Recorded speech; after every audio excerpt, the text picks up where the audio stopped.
పగటి కళ్ళలు ఎవరైనా కనొచ్చు. మీరైనా పగటి కళ్ళ కనొచ్చు. నేనైనా పగటి కళ్ళ కనొచ్చు. ఆయన ఇంకా కలలు కంటూనే ఉన్నాడు. ఎందుకొస్తాయి చెప్పండి? ప్రజలు రాళ్ళిచ్చి కొట్టే పరిస్థితి ఉంది ఈ రోజున వీళ్ళకెళ్తే. ఒక్క హామీ వాళ్ళు నెరవేర్చారా? మహిళలకి 2500 అన్నారు. వృద్ధాప్య పెన్షన్ అన్నారు. ఇచ్చారా? పోనీ ఇవ్వలేదు. పిల్లలకి ల్యాప్‌టాప్‌లు అన్నారు. ఇచ్చారా? లేదు. పైగా రైతులకేమో ప్రొక్యూర్‌మెంట్ సెంటర్స్ లేక వాళ్ళకి ఎంత ఇబ్బందులు పెడుతున్నారు. మేము మినిమమ్ సపోర్ట్ ప్రైస్ మేమిచ్చాము. కానీ ఫుడ్ కార్పొరేషన్‌కి ఇవ్వాలి అంటే వీళ్ళు మాకు ఇవ్వాలి కదా! వడ్లు ఇవ్వాలి కదా! బియ్యం కింద మార్చి మాకు ఇవ్వాలి కదా! మరి ఇచ్చారా పోను? వీళ్ళసలు ఇచ్చారా? ఇవ్వలేదు కదా! ఏమైంది? ప్రొక్యూర్‌మెంట్ సెంటర్స్ లేక వాళ్ళు ఎక్కడ ఆరబెట్టుకుంటున్నారో వర్షం పడినా కూడా తర్పాలు లేక వాళ్ళు తెచ్చుకొని పెట్టుకొని కొంతమందికైతే తాగడానికి నీళ్ళు లేదు. ఉండడానికి ఏమి చోటు లేవు. మినిమమ్ ఫెసిలిటీస్ లేకుండా ప్రజలని, రైతులని ఎంత హింస పెడుతున్నారంటే రైతులు అన్నమో రామచంద్ర అని బాధపడుతున్నారు ఈ రోజున. వీళ్ళు ఇప్పటికీ కూడా పంట కొనలేదు వీళ్ళు. వీళ్ళెప్పుడు స్కూల్ ఫీజులు కట్టుకుంటారు పిల్లలకి? ఎప్పుడు వాళ్ళ రుణాలు ఎప్పుడు తీసుకుంటారు చెప్పండి ఇంకా? మళ్ళా కొత్త పంట ఎప్పుడేస్తారు? వేయాలి కదా! కొత్త పంటెయ్యాలి. ఇవన్నీ మళ్ళీ డబ్బులెక్కడి నుంచొస్తాయి? అంటే వీళ్ళు రైతుల కోసం కాస్త కూడా ఆలోచన లేదు. ఉద్యోగులకు ఆల్రెడీ జీతాలు రావట్లేదు ఫస్ట్ ఆఫ్ ఆల్. సరింగా పెన్షన్స్ ఇవ్వట్లేదు. సరింగా జీతాలు లేవు. పీఎఫ్‌లు లేవు. ఏవీ లేవు. అవునా? మరి ఈ రోజున వీళ్ళు ఉద్యోగం ఏం చెప్తున్నారు? హెల్త్ స్కీమ్ అంట. హెల్త్ కార్డ్ అంట. ఏ విధంగా హెల్త్ కార్డ్ ఇస్తున్నారు? ఇప్పుడు మేమిచ్చామండి హెల్త్ కార్డ్ అని. ఆయుష్మాన్ భారత్ ఇచ్చాం మేము. 5,00,000. అది ఒక్క రూపాయి మేము పబ్లిక్ దగ్గర తీసుకోలేదు. అవునా? మొత్తం అంతా కేంద్ర ప్రభుత్వం పెట్టుకుంటుంది. మరి ఈరోజు కాంగ్రెస్ ప్రభుత్వం ఏం చేస్తుంది? కాంగ్రెస్ పార్టీ ఏం చేసింది చెప్పండి? ఎంప్లాయీస్‌లో అంట బేసిక్ పే ఉంటది చూసారా? దాని నుంచి 1.5% కట్ చేసి పెట్టుకుంటున్నారంట. అంటే నువ్వు హెల్త్ కార్డ్ ఇచ్చి నువ్వే డబ్బులు కట్ చేసుకుంటున్నావు. అదసలు స్కీమ్ అంటారా అసలు? అంటే ఉద్యోగుల దగ్గర నువ్వు డబ్బు దోచుకొని మళ్ళీ వాళ్ళకి నువ్వు తిరిగి ఇవ్వడం అనేది ఏ విధమైన స్కీమో మాకైతే అర్థం కావట్లేదు. సరే నువ్వు స్కీమ్ పెట్టావు, ఇది పెట్టావు హెల్త్ కార్డు. దాని ట్రస్ట్ హెల్త్ కేర్ ట్రస్ట్ అనేది ఉండాలి. ఆ సంస్థ ఉందా? లేదు. అవునా? దానికి ఒక సీఈఓ ఉండాలి. సీఈఓ ఉన్నాడా? లేదు. సుప్రీం కోర్ట్ జడ్జిమెంట్ ప్రకారం యాజ్ పర్ ఆర్టికల్ 300A ప్రకారం ఏ ఉద్యోగికి జీతం డబ్బుల్లో నుంచి మనం కట్ చేయాలన్నా కూడా ఒక జీవో పాస్ చేయాలి. మినిమం గైడ్లైన్స్, రూల్స్ మనం పాటించాలి. వాళ్ళకి సమ్మతం అయితేనే మనం ఏదైనా చేయాలన్నది క్లియర్గా నీకు ఆ జడ్జిమెంట్లో ఉంది. మరి నువ్వు ఆ రూల్స్ను కూడా పాటించట్లేదు. నువ్వేమి సీఎం? మరి నీకేం తెలివితేటలున్నాయి? వీరు సరిగ్గా జీతాలే ఇవ్వట్లేదు. పెన్షన్స్ ఇవ్వట్లేదు. ఏ హామీలు తీర్చట్లేదు. వీళ్ళు ఇప్పుడు హెల్త్ కార్డ్ అంటే ఎవరు నమ్ముతారు చెప్పండి? ఎంత అన్యాయం ఇది! సరే నువ్వు హెల్త్ కార్డ్ పెట్టావు. ఏ హాస్పిటల్స్కి ఇచ్చావు? ఏ కార్పొరేట్ హాస్పిటల్స్ లిస్ట్ ఉంది అందులో? వేటి వైద్యం చేస్తావు నువ్వు దాని ద్వారా? కార్డు ఇచ్చిన తర్వాత వాడు తీసుకుంటాడా? మన అంతకుముందు గవర్నమెంట్లో ఏం జరిగిందో మనకు తెలీదా? చెప్పండి. ఈ కార్డులు పనికిరావు అని చెప్పేసి కార్పొరేట్ హాస్పిటల్ నుంచి బయటకు పంపించిన రోజులు ఉన్నాయా లేవా? మరి ఈరోజు నువ్వు ఏ విధంగా ఈ హెల్త్ కార్డ్ అనేది నువ్వు పెడుతున్నావు? అంటే ప్రజలు డబ్బు వీళ్ళేంటంటే కాగితాలు ఉచితం అనేది చెప్తారు. కాగితాల పేరు మీదే. నిజాలు అనేది ఏమీ లేదు. వీళ్ళు ఇంకా ఉద్యోగుల జీతాల ద్వారా వాళ్ళ రక్తాన్ని తాగే ప్రయత్నం చేస్తున్నారు. ఇప్పుడు ఒక కుటుంబంలో ఇద్దరు గవర్నమెంట్ జాబ్స్ చేసేవాళ్ళు ఉంటారు. అంటే వాళ్ళిద్దరూ పే పోతే ఎంత? ఒక్కొక్కరికి 3,000, 3,750 ఎంత కట్ అవుతుంది. అంటే ఇద్దరికి కలిపి ఆల్మోస్ట్ 7,000 కట్ అవుతుంది. అంటే సంవత్సరానికి 40,000 కట్ అవుతుంది. ప్రైవేట్ ఇన్సూరెన్స్ ప్రీమియం అయినా సంవత్సరానికి 40,000 ఉంటుందా చెప్పండి? అంటే వీళ్ళు ప్రజల్ని ఏ విధంగా టార్చర్ చేయాలనుకుంటున్నారో మనకి కనిపిస్తుంది. కొత్త స్కీమ్, వీళ్ళకి ఖజానాలో డబ్బులు లేవు. ఈ డబ్బులు కావాలి అంటే ప్రతి జీతం ఉద్యోగి దగ్గర నుంచి 1.5% వాళ్ళకు వచ్చే జీతంలో కట్ చేసుకుని వీళ్ళు ఖజానా నింపుకోవడానికి ప్రభుత్వం ఆలోచన చేస్తుంది. దానికేమో ఏమని కలర్ చూపిస్తుందంటే హెల్త్ కార్డ్. సో అది ఏ విధంగా ప్రజలకు ఉపయోగపడుతుందో మీరే చెప్పండి. ఇప్పుడు ప్రజలకి స్కీమ్ ఇచ్చాము అంటే అది స్కామ్ అవ్వకూడదు కదా. స్కీమ్ ఇచ్చామంటే ఉచితంగా ఇవ్వాలి. మేము ఉచితంగా ఇచ్చాం. ఏమి 0% కటింగ్ మేము. మరి నువ్వు కూడా అలా ఉచితంగా ఇవ్వచ్చు కదా. ఎవడైనా సిగ్గుందా అసలు? సిగ్గుందా? నవ్వుతాడు ఎవడైనా కూడా. నేను ఎవడమ్మన్నాడు? వాళ్ళు కట్టుకోలేరా? నువ్వు ప్రైవేట్ ఇప్పుడు నువ్వే కట్టుకోవాలా? ప్రతి సంవత్సరం వాళ్ళు కట్టుకోలేరా ఇన్సూరెన్స్ డబ్బులు? ఇన్సూరెన్స్ డబ్బులు కడితే నీ హెల్త్ కార్డు దేనికి పనికి వస్తుంది మాకు? ఎవరికి కావాలది? కానీ ఇ మొత్తంగా బీజేపీ అంటే ప్రభుత్వం పైన మరి దాడి చేయడం పైన దాడి అంటే భౌతిక దాడి కాదు.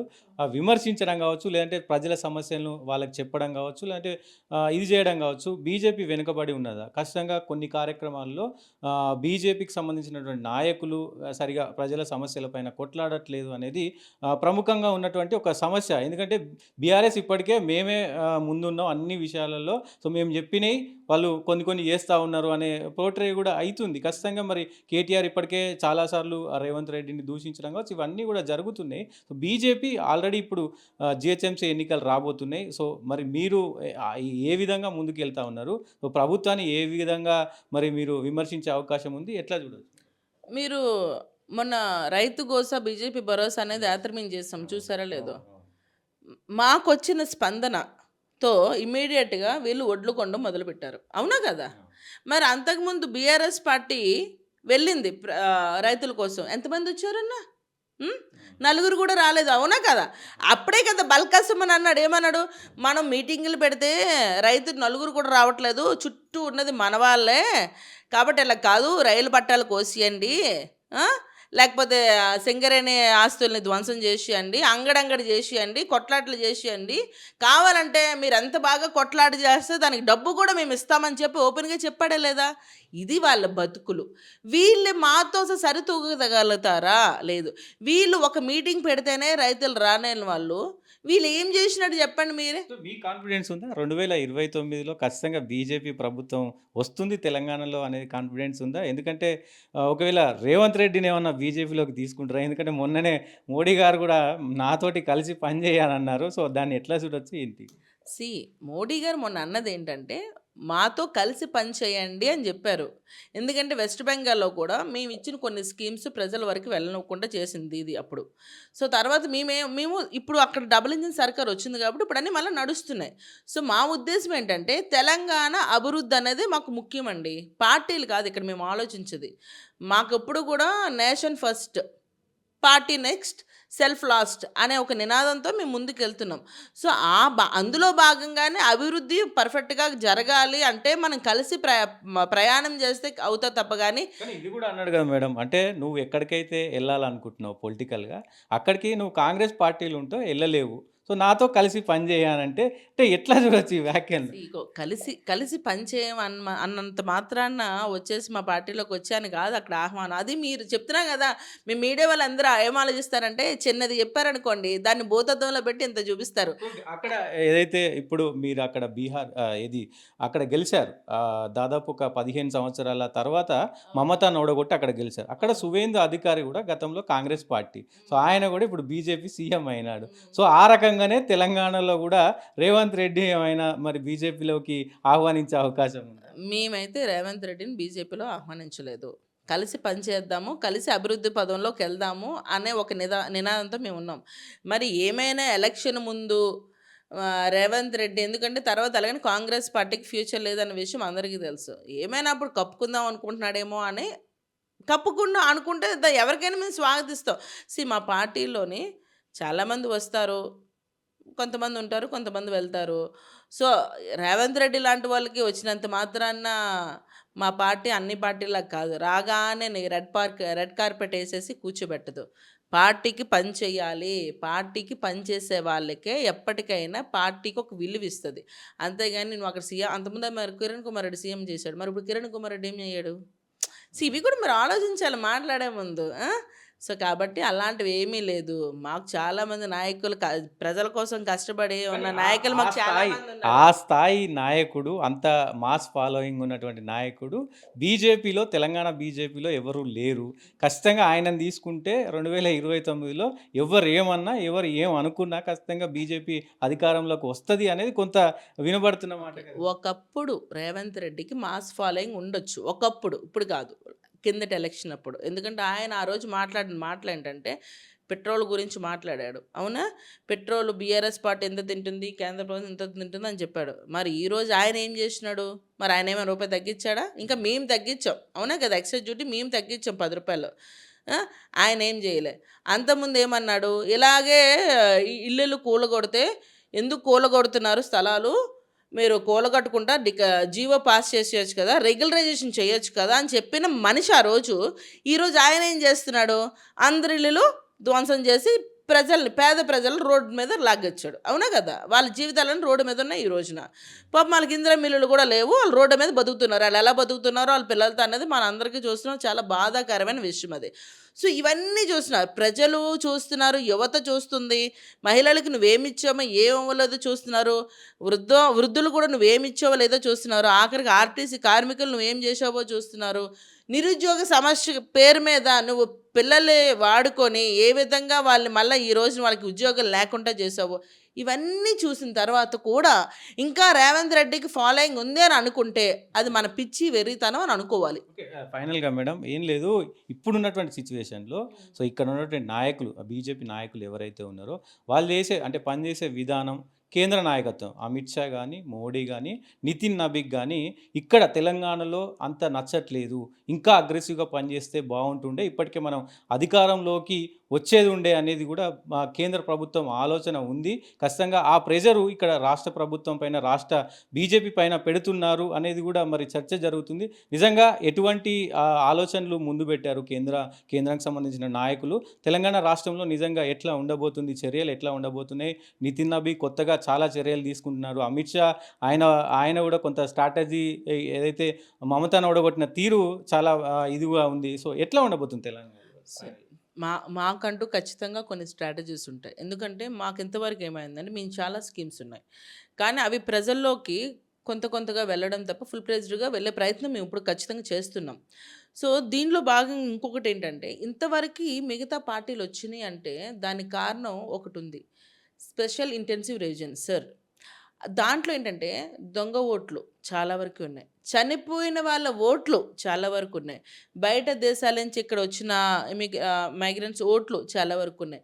సో, ఇవన్నీ తీస్తే ఖచ్చితంగా ప్రజాపాలన వస్తదన్న నమ్మకం మాకుంది. ఈవెన్ మొన్న మీరు వెస్ట్ బెంగాల్‌లో కూడా చూడండి 90,00,000 ఓట్లు అవునా? తీసాం. అంటే 90,00,000 ఓట్లలో ఎంతమంది బయట నుంచి వచ్చేవాళ్ళు ఉన్నారు, చనిపోయిన వాళ్ళు ఉన్నాయి చెప్పండి. సో, ఇక్కడ కూడా లాస్ట్ బీఆర్ఎస్ పార్టీ 2 సార్లు వచ్చినా కూడా ఒకటి తెలంగాణ సెంటిమెంట్ ఉపయోగించుకున్నారు. ఎప్పుడైతే తెలంగాణ సెంటిమెంట్‌కి ప్రజలు పడిపోయారో, ఇంకేముంది మనకి ఇంక ఇది లేదని చెప్పేసి పేరు మార్చేసి భారత రాష్ట్ర పార్టీ కింద మార్చేసుకున్నారాళ్ళు. ఆ తర్వాత తెలంగాణ సెంటిమెంట్ అనేది పోయింది. ప్రజలకైతే ఆళ్ళేం చేయలేదు. ఎందుకంటే ఈ రోజున కుటుంబ పార్టీ అంటే బీఆర్ఎస్ పార్టీ అనేది మనకు క్లియర్‌గా కనిపిస్తుంది. కూతురు అనుభవించింది పదవులు, కొడుకు అనుభవించాడు. అవునా? వాళ్ళ ఇంకా మేనమామలని, వాళ్ళ అల్లుళ్ళని అందరూ అనుభవించారు. బాగా కోట్లు వేసుకున్నారు. అది మనకు క్లియర్‌గా తెలుసు. కానీ మా భారతీయ జనతా పార్టీలో మీకు చెప్తున్నా, మేమట్లా స్వార్థంగా పనిచేసే రాజు ఎవ్వరు లేరు మా దగ్గర స్వార్థంగా పనిచేసేవాళ్ళు. అంతా కూడా నిస్వార్థం. ఎవరైతే కష్టపడి పని చేస్తామో వాళ్ళకే పదవులొచ్చే అవకాశం ఉంటది తప్ప గానీ, వాళ్ళలాగా కుటుంబ రాజకీయాలు చేసే పరిస్థితి కాదు. ఇప్పుడు ఏదైతే సర్ అనేది మనకి తెలంగాణకు కూడా వస్తుంది.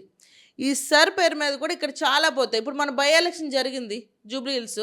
ఎన్ని దొంగోట్లు పడ్డాయో మీకు తెలుసు, మాకు తెలుసు. సో, ఈ ఎలక్షన్‌లో ఏంటంటే దొంగ ఓట్లనేవి అస్సలు పడకుండా రియల్ ఓటింగ్ చూసారా? రియల్ ఓటింగ్ జరుగుతది. కాబట్టి రియల్ ఓటింగ్‌లో ప్రతి ఒక్కడికి కూడా నేను చెప్తున్నా మీరు రాసి పెట్టుకోండి. ప్రతి ఒక్కళ్ళకి కూడా నరేంద్ర మోడీ గారు భారతీయ జనతా పార్టీ ఇచ్చిన స్కీమ్స్ గురించి, ఆయన మిగతా రాష్ట్రాల్లో ఆయన చేసిన డెవలప్‌మెంట్స్ గురించి ఈరోజు సోషల్ మీడియాలో ప్రతి ఒక్కరు చూస్తున్నారు.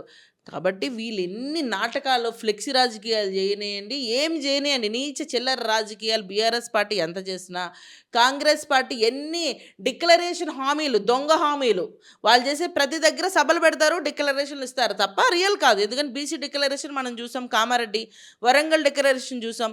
వీళ్ళంతా డిక్లరేషన్‌కే పరిమితం. కేసీఆర్ ఏమో ఫామ్ హౌస్‌లోనే ఉంటాడు. పెడితే సభ పెడతాడు. 2, 3 మాటలు తిడతాడు. మళ్ళీ ఇంటికెళ్ళిపోతాడు. ఆయన ఎంతసేపు వాళ్ళ కొడుకుని సీఎం చేయాలని తప్ప గానీ, ప్రజల కోసం నిజంగా ఉన్న నాయకులు ఎవరైనా ఉన్నారు అంటే, అది ఒక భారతీయ జనతా పార్టీలోనే. ఖచ్చితంగా నెక్స్ట్ ఎలక్షన్ చూడండి సర్ అయిపోతది. రియల్ ఓటింగ్ వస్తది. రియల్ ఓటింగ్ మీద మనమందరం ఆ రోజు మీడియాలో మాట్లాడుకోవచ్చు. అయితే ప్రధానంగా మేడం ఇది మహిళలకు సంబంధించి ఏదైతే 33% మహిళా రిజర్వేషన్ గురించి బీజేపీ అంత పెద్దన ప్రయత్నిస్తుంది కదా దాన్ని తీసుకురావడానికి. సో, మరి ఎందుకు జాతీయ నాయకత్వంలో ఇప్పటివరకు ఒక ప్రధానమంత్రి గాని, మహిళా అధ్యక్ష పదవి గాని ఎందుకు మహిళలకు ఇవ్వలేదు అనేది ఒక ఇది ఉంది కదా బీజేపీ. మరి ఢిల్లీ సీఎం మహిళా రేఖా గుప్తా గారు మహిళే కదా! మరి జాతీయ అధ్యక్ష పదవి. మీరు అలా మాట్లాడుతున్నారు. కాంగ్రెస్ పార్టీలో క్యాబినెట్‌లో ఎంతమంది మహిళా ముఖ్యమంత్రులు ఉన్నారు చెప్పండి? హ్మ్. ఇద్దరున్నారు. వాళ్ళకి వాల్యూ కూడా లేదనుకోండి బేసికల్‌గా. మరి అంతకుముందు 10 ఏళ్లలో బీఆర్ఎస్ పార్టీ ఉంది. 7 ఏళ్ల వరకి వాళ్ళ క్యాబినెట్‌లో ఒక మహిళా మంత్రి లేదు. అవునా? మరి వాళ్ళేం చేశారు? మేమింకా మాది ఎప్పటినుంచో అనుకుంటున్నది. మొన్న మేమిచ్చిన మేనిఫెస్టోలో మహిళా రిజర్వేషన్ అనేది మేము చేయాలి అని ఒక ఆలోచనతో మేము ముందుకెళ్తే, దాన్ని కూడా అపోజిషన్ లీడర్స్ వీళ్ళేం చేశారు చెప్పండి? పార్లమెంట్‌లో నవ్వుకుంటున్నారు వాళ్ళు సరదాగా మేము అంత ఇష్యూ జరుగుతుంటే, పార్లమెంట్‌లో వాళ్ళు నవ్వుకుంటూ మాట్లాడుతున్నాడు. ఇంకా రాహుల్ గాంధీ అయితే పిచ్చి పిచ్చి దెయ్యాల కథలు చెప్తున్నాడు. ఎవరైనా పార్లమెంట్‌లో దెయ్యాల కథలు చెప్తారా? నవ్వుకుంటూ. వాళ్ళ ప్రియాంక గాంధీని పెట్టుకొని నవ్వుకుంటూ సరదాగా దెయ్యాల కథలు చెప్తున్నారు. అప్పటికి కూడా అమిత్ షా గారు ఏమన్నారు? "మాకు ఒక గంట టైం ఇవ్వండి. మేము ఏవైనా మోడిఫికేషన్స్ ఉంటే మేము మోడిఫికేషన్ చేసి మీకు ఇస్తామన్నా" కూడా వాళ్ళు అంగీకరించారా? ఇక్కడ చిత్తశుద్ధి లేని పార్టీలు ఏవైతే ఉన్నాయో అవి కాంగ్రెస్ పార్టీ, టీఎంసీ పార్టీ, మిగతా ఉన్నాయి సమాజ్వాదీ పార్టీ. ఇలాంటి పార్టీలకి చిత్తశుద్ధి లేదు మహిళలంటే. సో, మాకు మా నరేంద్ర మోడీ గారు ఒక ఏంటది కళ అంటారు చూసారా? మాకెప్పటికి నెరవేరని కళని ఒకటిని రియల్ చేసి చూపిచ్చారు మాకు. దాన్ని వెనక్కి లాగడానికి అందరూ ప్రయత్నం చేషినా కూడా ఖచ్చితంగా ఇప్పుడు మహిళా రిజర్వేషన్ వస్తదిప్పుడు. వీళ్ళు మాట్లాడితే డీలిమిటేషన్ పేరు చెప్తున్నారు. డీలిమిటేషన్ అవ్వకపోతే మహిళల్ని ఎక్కడ కూర్చోబెడతారు చెప్పండి? ఎవరి సీట్‌లో కూర్చోబెడతారు? ఇప్పుడు షేర్లింగపల్లి ఉంది. అక్కడ గాంధీ ఉంటాడు. ఆయన్ని తీసేసి ఇంకొకళ్ళు కూర్చోబెడతారా లేడీస్‌ని? కూర్చోబెట్టరు కదా! సో, ఇక్కడేంటంటే ఇప్పుడు వాళ్ళని తీసేస్తే వీళ్ళకి బాధ, వీళ్ళు తీసిపోతే వాళ్ళకి బాధ. మరి అందరికీ సమన్యాయం చేయాలని 50% ప్రో రేటా ఫార్ములా అనేది మా నరేంద్ర మోడీ గారు ఉపయోగిస్తున్నారు. మరి దానికి కూడా సపోర్ట్ చేయలేని నాయకులు వీళ్ళు. అంటే మహిళలు గాని ఎక్కువొస్తే, వాయిస్ ఎక్కువొస్తే మేమెక్కడికెళ్ళిపోతామన్న భయము రాహుల్ గాంధీ వాళ్ళ ఫ్యామిలీకుంది. అలాగే మిగతా అపోజిషన్ లీడర్స్‌కి కూడా ఉంది. ఎందుకంటే ఎంతసేపు ప్రియాంక గాంధీయే ఉండాలక్కడ. కనుమలే ఉండాలి. ఇంక వాళ్ళే ఉండాలి. అంటే నిజంగా గరీబోళ్ళ బిడ్డలు పార్లమెంట్‌కెళ్ళకూడదు. సామాన్యమైన ఆడబిడ్డలు ఎమ్మెల్యే స్థాయికి వెళ్ళకూడదు. వీళ్ళు ఎంతసేపు కూడా కార్పొరేషను ఆ కింద బూత్ స్థాయి దీని వరకే ఉండాలి తప్ప కానీ, ఒక ఎమ్మెల్యేగా, ఒక ఎంపీగాన గరీబోళ్ళ బిడ్డలు, సామాన్యమైన ఆడబిడ్డలు వెళ్ళకూడదు అని ఒక దురాలోచనతో వీళ్ళు మమ్మల్ని కిందకి లాగే ప్రయత్నం చేశారు. కానీ ఖచ్చితంగా మేము చెప్తున్నాం మహిళా రిజర్వేషన్ బిల్లు కూడా వచ్చే ఎలక్షన్ టైంకి అయిపోతది. ఎక్కువ మంది మహిళల్ని మీరు పార్లమెంట్‌లో చూస్తారు. అసెంబ్లీలో కూడా చూస్తారు మీరు. సో, ఇది ప్రభా గౌడ్ గారు చెప్తున్న పరిస్థితి ఉంది. అయితే ఖచ్చితంగా బండి సంజయ్‌కి సంబంధించి వ్యవహారం గానీ, ఇటు ధర్మపురి అరవింద్‌కి సంబంధించి గానీ, ఈటెల పైన ఖచ్చితంగా బీఆర్ఎస్ పార్టీయే ఉంది. ఈటెల పైన ఏదైతే పోస్టర్ల కలకలం ఉందో, అది మొత్తం కూడా కావాలనే కేటీఆర్ తన సోషల్ మీడియాతో ఇదంతా కూడా చేపిస్తున్నారు. బీఆర్ఎస్ పార్టీయే ఈ కుట్ర మొత్తం కూడా పన్నిందంటూ కూడా మరి ప్రభా గౌడ్ చెప్తున్నారు.